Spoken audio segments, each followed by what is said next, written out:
Hello and welcome to the Entertainment Gig Podcast, episode 9.0.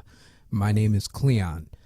In this week's episode, we talk about the Marvel TV universe with Art Department Coordinator for all the Marvel TV shows, Jeff Kujan.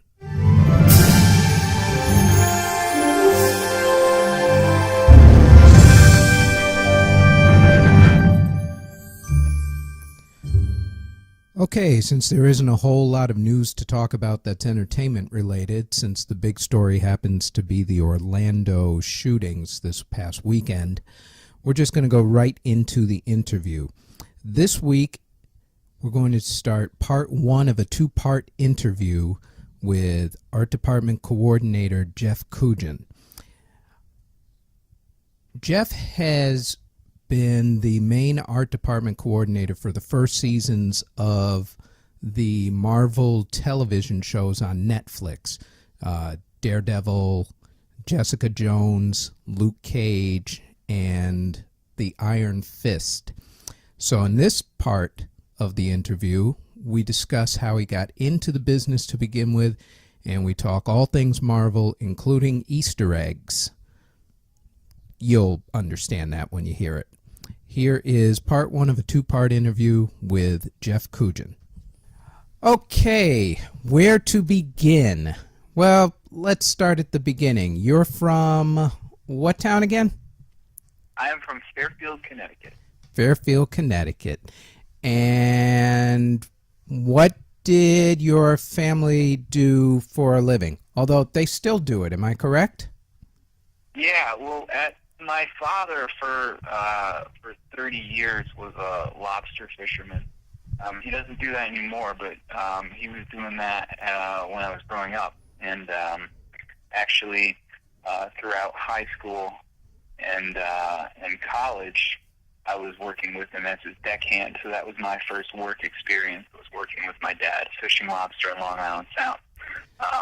As soon as I turned 15, he told me that playtime was over and now I would have to work with him. So,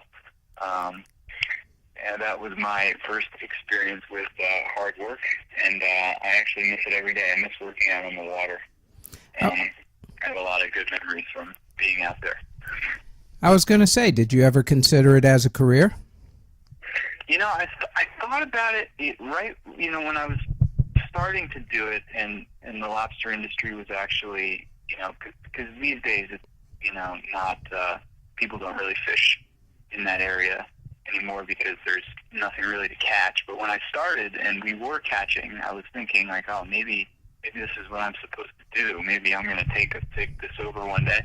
But I don't know that that's really what my dad sort of envisioned for me by having me work with him. I think he just sort of wanted me to experience what it was to wake up early and go to work every day. But I think he's happy to see me not doing that, honestly. But, it did cross my mind early on. Yeah. Do you think your dad's proud of you for what you're doing nowadays? I think he is. I mean, he doesn't have Netflix. He doesn't really, when I talk about the shows that I'm working on right now, I don't know that he really understands it. But he sees that I'm living on my own and making it work in New York. And yeah, I think he is proud of it. That's all right. My mom is the same way. I tried to explain what I do for a living to her, and it kind of went in one ear and out the other. For the longest time, for the longest time, my mother didn't. She didn't come down to New York from Massachusetts, so she showed up one time and looked in the office and realized that I had a desk. And that was like the first time it finally dawned on her that I actually had a job and that I wasn't just, goofing for 20 years in New York City. So, yeah. I mean, my parents don't like New York City. I don't think that they understand the appeal.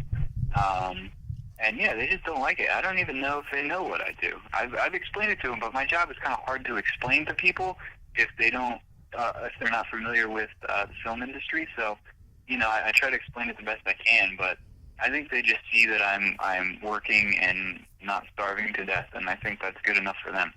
Yeah, I think that's the same way with my mom too. She doesn't like New York. She absolutely hates it. She's only been here in the 20 years that I've lived here. She's only been here, I want to say, twice.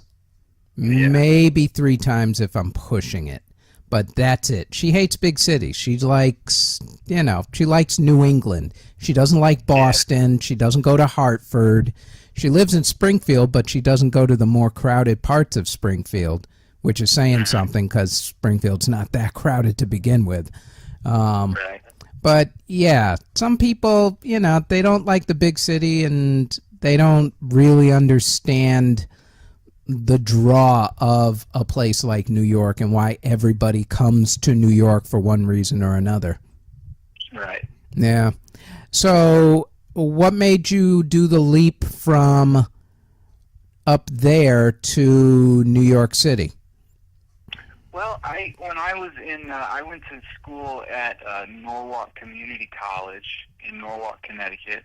I sort of I stayed local during my short time at college, and like I said, I was sort of working with my dad on the weekends and during break and during the summertime, and I was just around town, So, but at Norwalk Community College, I ended up by taking a television production class, and Norwalk Community College has a fantastic television production and media department, and I'm sure it's even better now. I mean, this is 2008.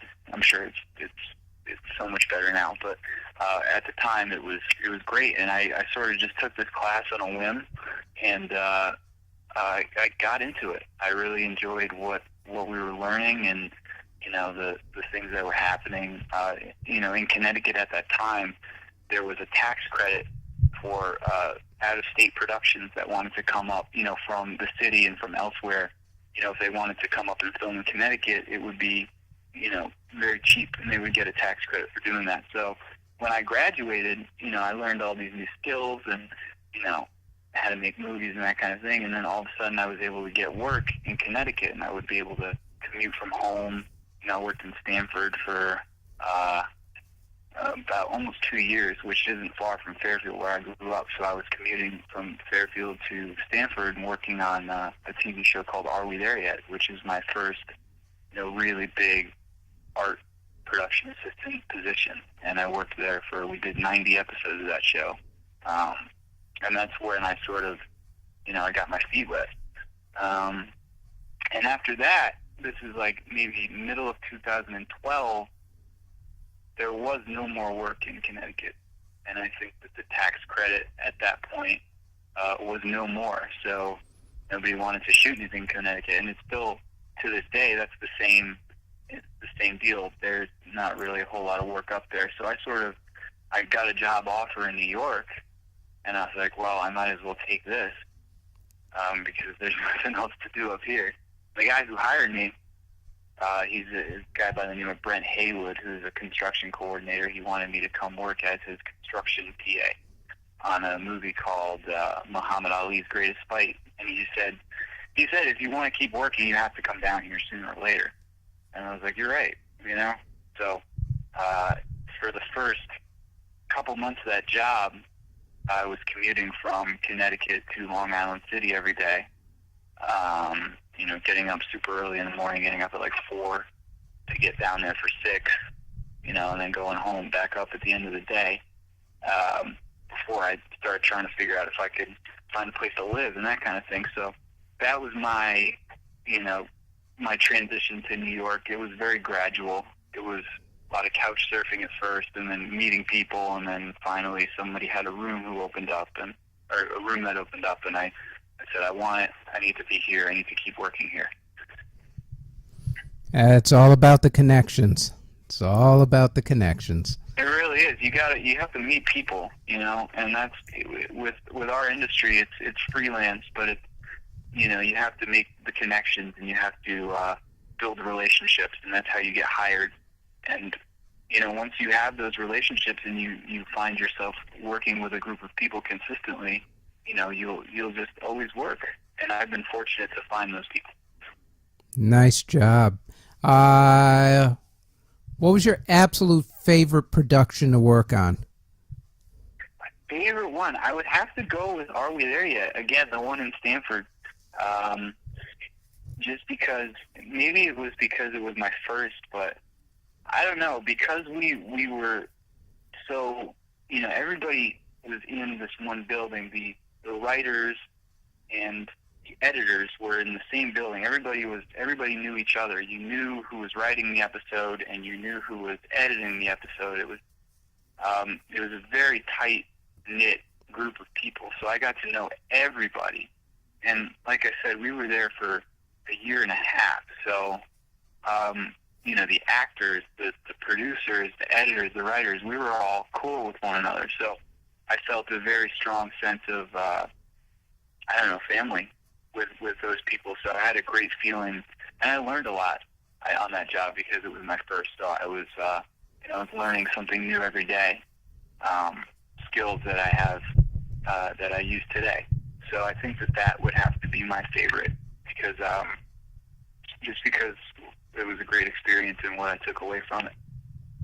Now, which brings us to the Marvel Universe. How'd you get on the first season of Daredevil? Well, I was doing. I got into the union, Local 829, as an art department coordinator, which was the big leap from production assistant, which is sort of the entry level position in the film industry. Everybody starts off as a production assistant, and then you kind of, figure out which jobs you're most interested in, and you try to pursue it from there. So I was in the art department for a long time. I was a production assistant for almost 3 years, maybe even 4. But, art department coordinator was the next step for me.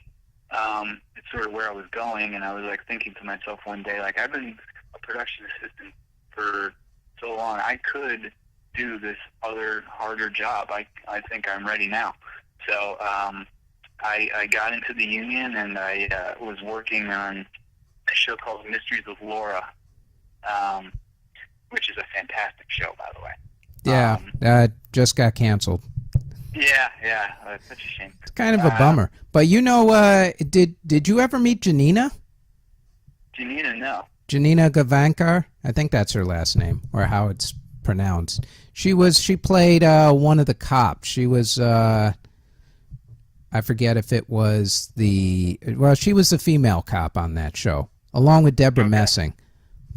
Gotcha.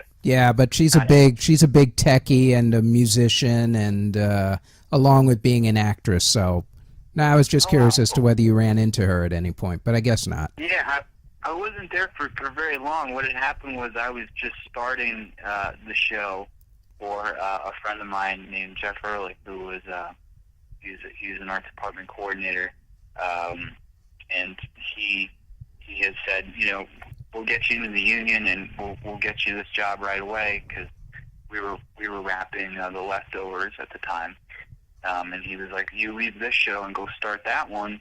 And then when the leftovers is done, I'll come and I'll take over. So I was, just sort of slated to do the Mysteries of Laura gig, which was my first coordinator gig. I worked on that for about 6 weeks, and then it was Jeff was coming back, and I needed to figure out if I was gonna just be his production assistant for the rest of the season, or if I was gonna pursue another coordinator job. And I got a call from Tony Barton, who's the art director I work for now on these Marvel shows, and she called me and she said, she said, I have an opening on this show. It's called Bluff. Would you like to come and check it out? And we're looking for a coordinator. And I said, yeah, I'm going to be jobless here in about a week, so I'd love to come and see what it's all about. And I got there, and it turns out that Bluff was actually Daredevil season 1. And I was like, whoa, this is big time. This is not big money behind it. Big money. It was big money. It was not Mysteries of Laura, that's for sure. She was showing me around and telling me what they were doing, and the sets they were building and the things they were doing, and I was like, wow, this is cool, man. Yeah, I'm your guy. And that was just about 2 years ago, and I've been working with them ever since. Now, you've done the first season of Daredevil, you did the first season of Jessica Jones, and then you did the first season of Luke Cage, and now you're doing the first season of, well, it's out there, we can say it, Iron Fist. Yes, sir. Now, before we go into the whole difference between all those shows, explain to the casual viewer exactly what an art department coordinator does. Well, I mean, it's sort of a little bit of everything. I'm in charge of the office. You know, we have an art department office, and I'm in charge of the day-to-day operations in the office. So that includes, you know, making sure things run correctly, ordering materials. The biggest thing I do is actually I track the budget of the art department, and that's you know, the money. I oversee the money going in and out, and I keep track of all of our purchases and all of our rentals. And it's just the simplest way to put it is just to make sure things run smoothly. And it's basically just whatever anybody needs me to do. And I have two fantastic production assistants that work under me, both with different skill sets, and we've got a good team. You know, we have something that works really well, and I'm happy with how things are going over there. That's awesome. Now, the difference between working on Daredevil, working with Jessica Jones, and working with Luke Cage, and now you're on Iron Fist. So have you had... Was it the same showrunner for all four as you went along, or different showrunners? Different showrunners every time. Different showrunners every time.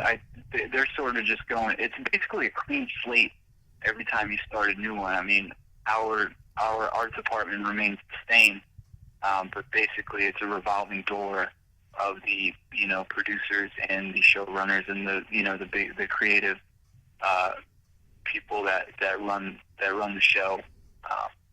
Those guys are different every time, which gives each show its own different feel. It's not like going from one season to the next. You wipe the slate clean every time you start a new one. Right. Have you noticed the differences between the shows that you've been on, like the way that the production has gone on, whether it's smooth, whether it's a little rocky in parts? I mean, every show is going to have its rocky moments. I mean, that's the industry we work in. I think there are, you know, because you're expected, especially with Marvel, it's very big. The scope of the shows, actually, I think they get bigger as they go along. I think Iron Fist is by far the biggest one we've done so far. So they keep getting bigger. You know, every show has its rocky moments, but you know, in terms of the what we do and the sets we build, Iron Fist is definitely the biggest, and you know, it's the I think it's the craziest one so far. I mean, the scripts are crazy. I've really enjoyed reading them. You know, as far as I know, the shooting's been going great. So yeah, like it keeps getting bigger. It's the Marvel way, you know, just keep making it bigger and better. Right, right. Now, have you heard of what you're going to be on next after Iron Fist? Is that officially out yet? I have not, to be completely honest with you. I don't. I know that they're talking about, you know, because Marvel is obviously doing more and more in New York, but I have no idea what's next, to be honest. I don't know if it's going to be the Defenders, which is all four of these characters together, or if it's going to be another character, because I know that they want to introduce some more characters and give them, you know, their own series, or do some, you know, season 2s of the shows that we've already done. Yeah, I have no idea what direction they're going, to be honest. Oh, okay. So you don't know if Punisher is officially going to be in New York as of yet, at least. I think it is. I just don't know if I'm going to be involved with it, to be honest. I know they're definitely going to do it, but like I said, I feel like they're developing a bunch of these shows at once. I feel like there might be even 3 Marvel shows going on at the same time come fall, and I have no idea which one I'm going to be involved in, if any. You know. Right. Where do you see your career going in terms of the movie and TV end of it? Well, I mean, I've been a coordinator for it's been 2 years now, and I would like to keep doing this job for the foreseeable future, at least for a couple more years, because I'm good at it and I'm comfortable with it. And then I've always had an interest in graphics. I would love to get better at becoming a graphic artist and maybe take the step to doing that full time. But for the foreseeable future, I'm pretty comfortable with my job as of now. Like I said, I feel good doing it. I feel like I could get better. There are things I can improve on, and I try to, if I'm doing something, I think next time I do this, it's gonna be smoother. It's gonna be better. I try to just grow with it. And I feel like I have a little bit of room to grow. So I'm looking forward to that. Yeah. You have any favorite stories from any of the shows that you can tell without getting into trouble from Marvel? Ooh, any of the shows, huh? Any of the Marvel shows? Any of the Marvel shows you've worked on. I'll leave it wide open. Oh, that's a good question. Man, I don't want to spoil anything. I don't want to say anything that's going to get me in trouble. Yeah, exactly. Let me try and word it in a way that you can say something that's not going to get you into trouble. Well, first off, let's talk about your art director for a bit. Extraordinarily talented genius. Yes. How long have you worked with him? I've worked with Tony Barton. I met her when I was doing the Big C in Connecticut, which was the job I did right after Are We There Yet?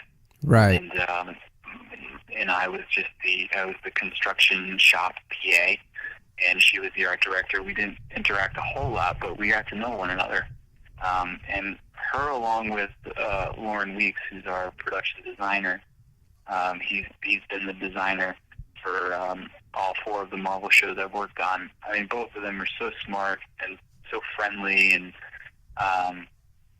just the things that they can do with, you read a script and you see a set and something that you have to create, and then you go downstairs and they've built it. And to me, that's the most amazing part of my job is, trying to see what they come up with, and then, walk downstairs and they're building it, and then it's done, and you get to walk through it, and you're like, wow, and these guys, they came up with this, and this, and it's really quite amazing. And I feel very grateful to be able to work with them every day, because it's inspiring. It really, my job is a lot of paperwork, but then you go down and you actually see what all the hard work is for. You're able to have something tangible. And that's something they do well, and they keep it interesting for me. So that's what I can say about them. I'm very grateful to work for them. Yeah, Tony she's awesome. Absolutely love her. Great. Yeah, she's done amazing work on that show, I have to say. And why it hasn't been well, I guess this will be the first year, I think, that she might be. No, she's been eligible a couple of years now for Emmy Award consideration, and I don't know why they're not bumping her up as much as she should be bumped up, but she deserves at least a nomination easily. Yeah, I know we're trying to get the Jessica Jones packages are being submitted now for consideration for the Emmys, I believe. So we'll hope that the work gets recognized as it should. Excellent. Yeah, it absolutely should. She does absolutely amazing work. As do you. For I have told you personally, and I will say it publicly, as far as art department coordinators go, you're easily top 5, probably even top 2 in terms of the best ones out there. And you've only had the job for a couple of years, and I'm putting you over people who I've known for a decade or 2 by now. And No, I appreciate that. yeah, you're aces. Absolutely aces. It's important to me to have, to build good relationships with the people that we deal with, I think that it's, I deal with you frequently. I deal with so many other vendors and people who are making this happen for us, and I think it's important to express gratitude when it warrants it. Say, thank you to you guys for all the hard work that you do for us, Well, thanks, man. I appreciate that. Yeah, no worries. There was something else I wanted to talk to you about. I'm just going through your IMDb real quick because there was... Oh, The Leftovers. You worked... How long did you work on The Leftovers for? The Leftovers, that was from... it was about 5 months. It was in 2013, end of 2013, going into 2014. And I think I was on it from December 2013 to about June of 2014. So it's 6 months. Oh, okay. Oh, yeah. That's not bad. All right. I was just checking the IMDb just to make sure that it was actually up to snuff, because IMDb. I personally love that show, and that was my last art production assistant position. That was the last one I did before I was a coordinator. And that was one show that when we were doing it, we realized that we were doing something really special and crazy. And I would read the scripts when they would come out, like I was reading them like I was a fan watching the show. It was just amazingly written. Damon Lindelof, who was the brains behind Lost, was also the brains behind The Leftovers, and the things that guy comes up with are so wild. It's just, when you read the script, you're like, man, how is this going to work? And then you watch a show, and you're just completely locked in. Even though I sort of knew what was going to happen next, I was still on the edge of my seat. That was a great show. Yeah, that's why I wanted a little more clarification on that one, because that show just was mind-boggling every time I watched it. Yeah, and season 2, which they shot in Austin, Texas, season 2 was probably the best season of television that I've ever seen in my life. I loved it so much, and I know that they're doing a season 3. I think they're shooting it right now as we speak in Australia, but they're doing season 3, and then it's over. He already said we're doing one more season. And then that's it. So that, to me, is like, oh man, this is going to be great TV. I can't wait to see it. I can't wait for it to come out. What was I going to say? Oh, the Marvel Easter eggs. Explain to us about the Marvel Easter eggs and what they are, and without giving anything away, where should people be looking, as it were? Well, the Marvel Easter eggs are sort of a brainchild of Lauren Weeks, our production designer, and our graphic artist, and the people at Marvel. They sort of all get together, and one of them will have an idea of, man, we can incorporate this obscure thing from the comics and put it in here in the show and hide it kind of and see if people notice. And it's we have access from working on Marvel.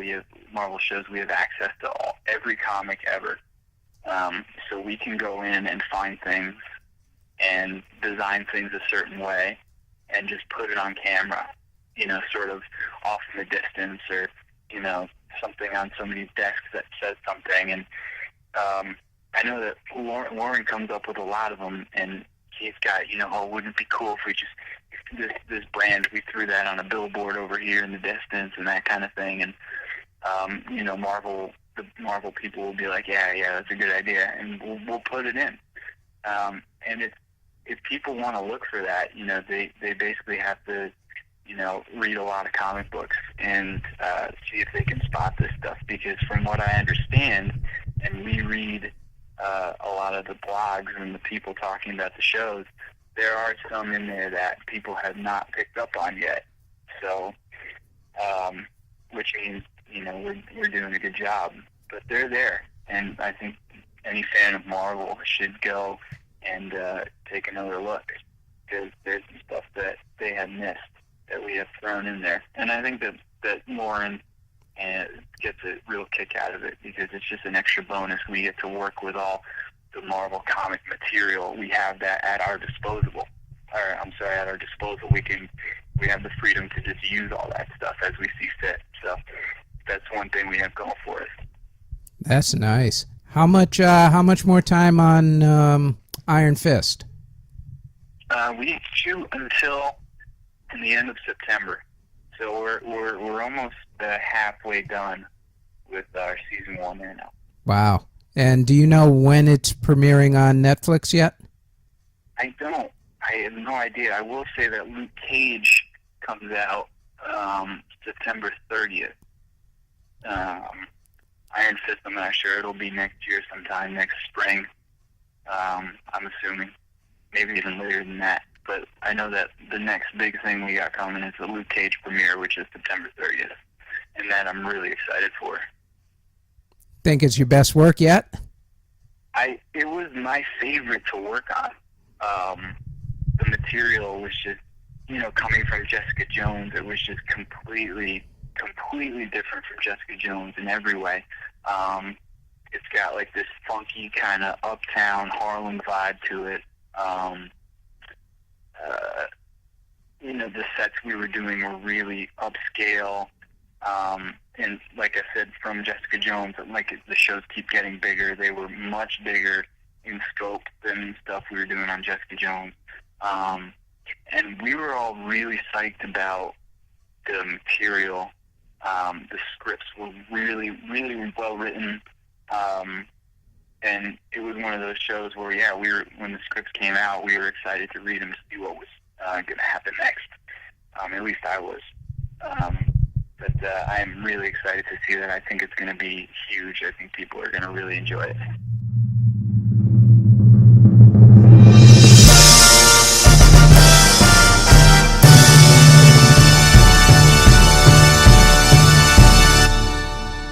Okay, so that was part 1 of the interview. Part 2 of the interview will be put out on the music portion of our podcast, which is going to be released on Wednesday, because Jeff is also a musician. In fact, he has a gig coming up on July 23rd, that's a Saturday, at a place called Matchless, which is at 557 Manhattan Avenue. That's in the Greenpoint section of Brooklyn, for those in the New York area. And he and his bands, soon to be announced, will be playing between 3 to 6 p.m. So if you're in the area, stop on by. I will be there. Like I said, we'll be doing that second part of the interview released on this coming Wednesday. Our website is theentertainmentgig.com. Our Facebook page is The Entertainment Gig. We are available on iTunes and Google Play at The Entertainment Gig. Our SoundCloud is CJBT-Productions. The YouTube is CJBT Productions, which has a slideshow with my photography on it, which you can find on Facebook at CJBT Photography, and the portfolio, which is at cjbtproductions.zenfolio, that's ZENFOLIO.com. We will also be implanting the podcast into your brain via surgery, eventually, I'm sure. That is it for this episode. We will see you on Wednesday. Till then, take care, good health, and have a good week.